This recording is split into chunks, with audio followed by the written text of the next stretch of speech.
Tremendo. Mire, vamos a tomar contacto con José María del Pino, quien ha seguido también la vida, la línea de varias bandas criminales internacionales y nos abrió los ojos también en los últimos días, porque claro, nos da cuenta de una investigación que tiene que ver, por ejemplo, con el lucrativo negocio del robo de celulares.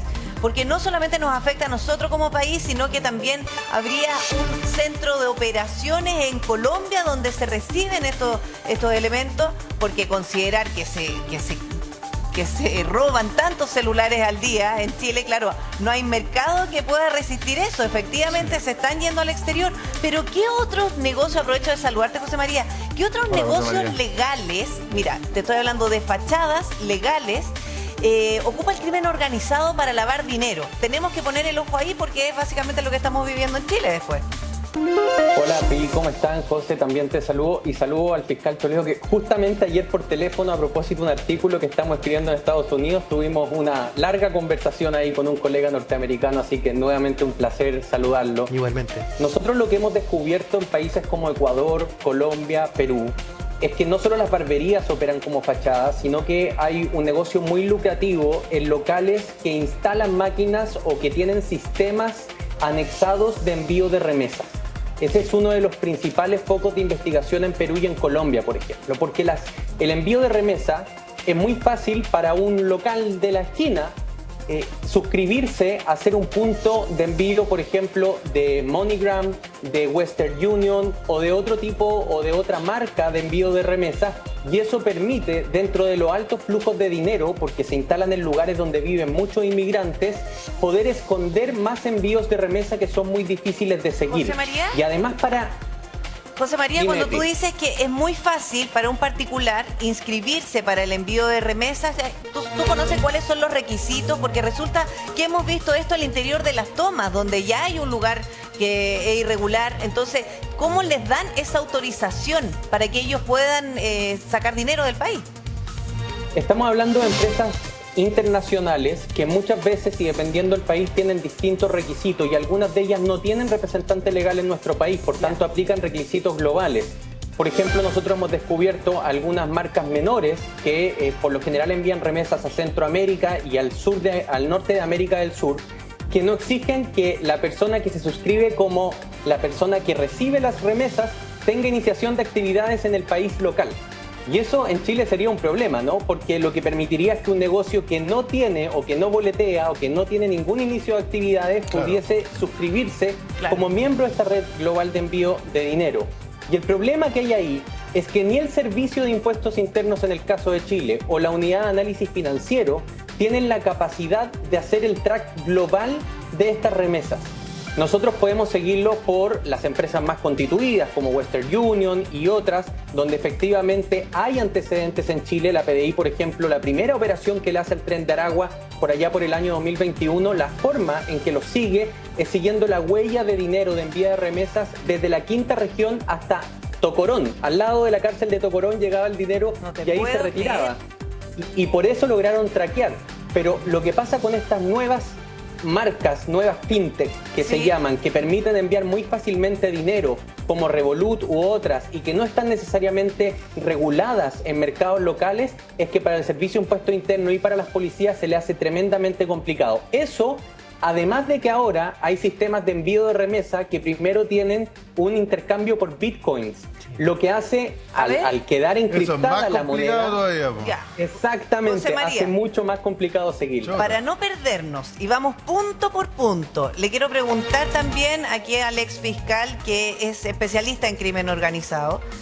Hemos visto estos locales, de hecho estamos viendo ahí imágenes de... Estas imágenes de archivo, la que está debajo, José María, la que usted ve en su pantalla, eso, exacto, es lo que se hizo en la toma de Cerrillo, la toma denominada Nuevo Amanecer. Mire, súper bonito el local, ahí con todas las comodidades, incluso tienen el cambio al día, parece ahí como que te van mostrando en una pizarrita, había computadores que fueron sacados del lugar, o sea, insólito que en una toma, o sea, que donde se instala de forma absolutamente ilegal un envío de remesa, digamos.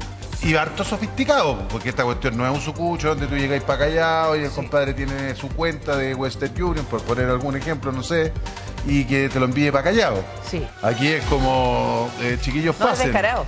Es descarado. ¿Qué información tiene usted, don Luis?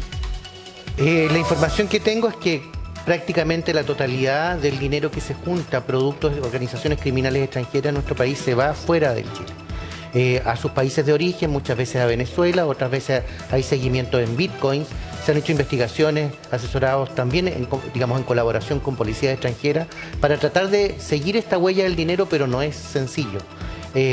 Hay operaciones que se dirigen necesariamente, negocios que se ejecutan en Chile materialmente, pero que los dividendos de estos negocios o el dinero que se obtiene se va a otro país. Normalmente o se va a Perú, o se va a Colombia, o se va a Venezuela. Ahora, hemos sido bien permisivos en esto, porque resulta que a producto de los desalojos nos dimos cuenta, y al aire nos damos cuenta que existen locales de envíos de remesas. Y no uno. Entonces, estos locales ya deberíamos, ya suponer de antemano que si está instalado o si existe en una toma, deberíamos sacarlo. Lo primero que hay que desmantelar. Pero si además que es de sentido común. José María, tú nos hablabas de esta red que tiene su base el Tren de Aragua en Colombia para el tema de los celulares. Pero nos imaginamos que obviamente la gente que comete el crimen organizado en Chile, bandas extranjeras full organizadas, ya sea de Venezuela, República Dominicana o de donde sea, estos gallos no están aspirando a tener una súper rica casa en un rico barrio con piscina y rico auto y tener ahorro y viajar por el mundo. O sea, desde Chile. No están aspirando a tener una casa en Santa María Manquehue, digamos, súper rica, fruto del crimen organizado. Esta plata se va de Chile, po. Esta plata se va toda. Una de las características culturales, José, de los emisarios del Tren de Aragua o de sus franquicias territoriales es que no suelen ser muy ostentosos. Es decir, pueden tener unas zapatillas de 300, 400 lucas perfectamente, un autito enchulado, pero que es un auto usado, que ellos le pegaron un retoque, pero no son ellos los que ostentan. Recordemos cómo era Tocorón antes de tener este raid que hizo la policía venezolana. Tocorón tenía restaurante, se llamaba El Sazón de Lampa, discoteca, la Disco Tokio, tenía zoológico adentro, tenía 4 piscinas, y solo dentro de Tocorón el Tren de Aragua cobraba a todos los otros reos por el tipo de acomodación que tenían dentro de la cárcel y generaba al año 3.6 millones de dólares solamente subarrendando espacios dentro de la cárcel. Esos líderes son los que ostentan al final del día y viven en otras condiciones desde la clandestinidad.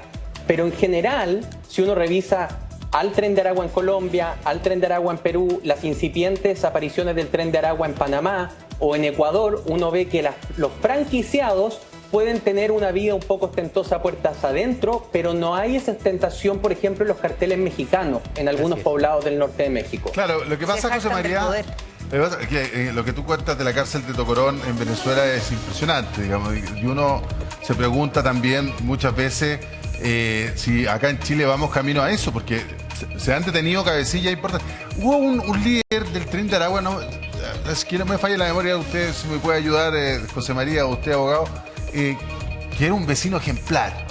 Vivía en una casa, en un condominio súper rico acá en Chile, vivía en un condominio súper rico, pero tampoco era un tipo ostentoso, que vivía muy bien, rica casa, su linda familia, un auto normal y un gran vecino, parece que era muy simpático, pero detrás de eso había, digamos, un compadre que, no sé, de los peores, de lo peor que hay. Entonces, no sé hasta qué punto dentro de las cárceles chilenas también se puede repetir un patrón como ese, digamos, porque hay gente que definitivamente se va a quedar en Chile. Pero si hasta en las cárceles ya hemos visto secuestros extorsivos, pues entre los propios internos. En general esa es la diferencia, perdón José María, solo para recordar lo que conversábamos ayer, efectivamente esto tiene que ver con el negocio, que lo reitero, de este tipo de organizaciones criminales que tiene que ver con la extorsión. Y efectivamente una de las grandes diferencias entre la delincuencia habitual chilena, también que puede ser delincuencia organizada o organizarse para efectos de cometer ciertos delitos, y los delincuentes extranjeros, es que unos ostentan más que otros, y en general en Chile se compran un buen Audi o un buen BMW y uno los ve pasar. En definitiva, hay gente que los pilla por las redes sociales. Así es, por las redes sociales que publican sus propias pertenencias, ¿no? Pero en los delincuentes extranjeros en general, la delincuencia organizada extranjera no suele ostentar. Generalmente, ¿por qué? Porque justamente estas ganancias se van fuera. Mira, solamente vamos a hacer un paréntesis para seguir conversando contigo, José María, porque ingresó a una de las viviendas Cristian Acuña. ¿Con qué te encontraste? ¿Qué te sorprende? Sí, ingresamos a una de las viviendas subdivididas. Mira, tú puedes ver que está todo subdividido, pieza 1, pieza 2, pieza 3, pieza 4. Acá, esta es una de las habitaciones con las instalaciones eléctricas hechizas. Esta es una pequeña... No se llevaron la cocina ni tampoco se llevaron el refrigerador.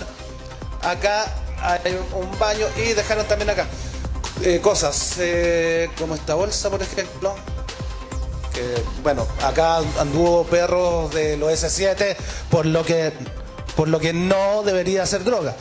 Pero recuerda que en otros allanamientos también hemos encontrado con restos de droga. Sí.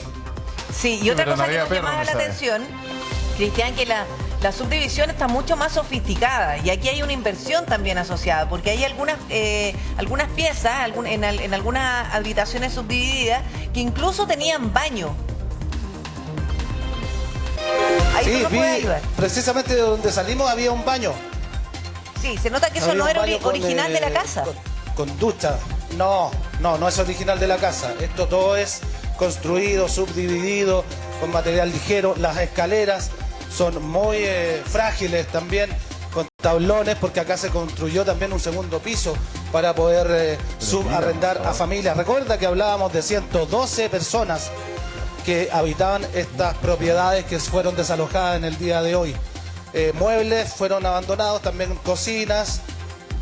Y esto es lo que tú decías, que se crean baños y también sectores de donde sacar agua. Y eso no parece un trabajo hechizo. Eso lo hizo un gasfitter. Claro, y hay una instalación de agua, las conexiones, los mismos baños que nos sorprenden hoy día. Tenemos información de una persona que vivía ahí, Cristian, y quizás ahí tú nos puedes ayudar a reportear, pero dice que vivió ahí un buen tiempo y que nunca le cobraron. Eso es muy raro. Sí, mira, encontré algo y que me dicen que esta es la pieza del cumpleaños. Acá hacían celebraciones de cumpleaños, mira. Están abandonados los globos, y acá había un lavadero y hay asientos acá donde se realizaban estos encuentros que no sabemos si se cobraba también para utilizar esta pieza como una pieza de celebración, por ejemplo. No, bueno, fiesta había todos los días, pues lo dijo el vecino que al que entrevistaste, que anoche también hubo fiesta, así que... No es de extrañar. No es de extrañar. Claro, y en la noche... Sí, pese a que fueron informados. Se hacen de noche habitualmente. No, claro, también se realizaba otro tipo de celebración en esos lugares. Los baños construidos, como tú decías también, en este lugar. Esta tiene, a ver, 1, 2, 3, 4 sectores, pero es muy estrecho. Es un espacio muy estrecho y subdividido en 4 sectores. En 4 sectores que supuestamente comparten un baño. Entonces podemos hablar de 3 dormitorios con este baño en común. Y además se ven afuera también las instalaciones de los politubos, porque parte de lo que nos llama la atención siempre de las casas subdivididas son las instalaciones eléctricas. Pero resulta que los politubos o estas instalaciones por fuera no la habíamos visto, Cristian. Mira. Es mucho más sofisticado. Ahí sale el agua gris. No, esto más que politubo son cañerías de PVC. Claro. Sí. Utilizadas precisamente para realizar ese tipo de trabajo, de desagüe y que corran las aguas servidas. Hay también otras cañerías de PVC más delgadas. Yo te contaba que las piezas están numeradas. 13, 14, el baño, todo esto es posible que lo haya numerado la municipalidad. Ah, claro. Claro. Ya, vamos a seguir viendo todo lo que tú te vas encontrando y nos avisas cuando algo te llame mucho la atención. Mira, ahí tienen hasta como una especie de medidor. Vaya a saber uno. Yo creo que hayan estado pagando la luz, pero puede ser por una forma, digamos, de regular, no sé, los amperajes o la potencia del diente para que no se termine, digamos, de incendiar todo. Sí, puede ser. Quiero volver con José María del Pino, que nos está hablando de esta forma que tienen las bandas de crimen organizado de blanquear el dinero en otros países y algo que ya hemos visto en Chile. ¿Qué otra información manejas tú, José María? Quiero partir dándole la razón al José, que estaba dando el ejemplo de esta casa, ¿no es cierto?, que encontraron en Chile, de una persona que parecía ser un vecino ejemplar y que tenía sus buenas lucas y vivía tranquilamente, ¿no es cierto? Bueno, un denominador común es que por una parte tenemos el blanqueo de dinero, el chipeo, digámoslo así. Cuando es poquito, en el microtráfico de ketamina, la extorsión puntual, listo, voy y lo envío. Pero la gran operación de lavado de dinero a veces es mucho más sofisticada y eso requiere tener un socio local o un socio que ingresó antes que la banda y que tiene regularizada su situación migratoria, es decir, tiene toda la documentación legal para poder empezar un negocio propiamente tal para lavar el dinero. Claro. Y ese denominador común no solo se ha dado en Chile, sino que en Colombia, en la primera operación del Tren de Aragua, el principal informante era ese socio local, que era un colombiano que decidió asociarse con el Tren de Aragua para el lavado del dinero. Entonces, José, no es poco habitual que pueda haber entre toda esta gente un vecino ejemplar que aparente tener una vida normal y que sea finalmente quien presta sus documentos para lavar el dinero. Es perfectamente posible lo que tú decías. Es que por eso no nos llama la atención que en las fiscalizaciones que se han realizado en distintas barberías, de hecho, cuando se intervino la toma de Cerrillo, las barberías tenían todo en regla. El dependiente con todo en regla, todos los papeles, qué sé yo, de él y también del negocio. Entonces, eso por supuesto evita levantar sospechas, que es lo primero que tienen que hacer. No, claro, pero además José María, ¿cómo se llama?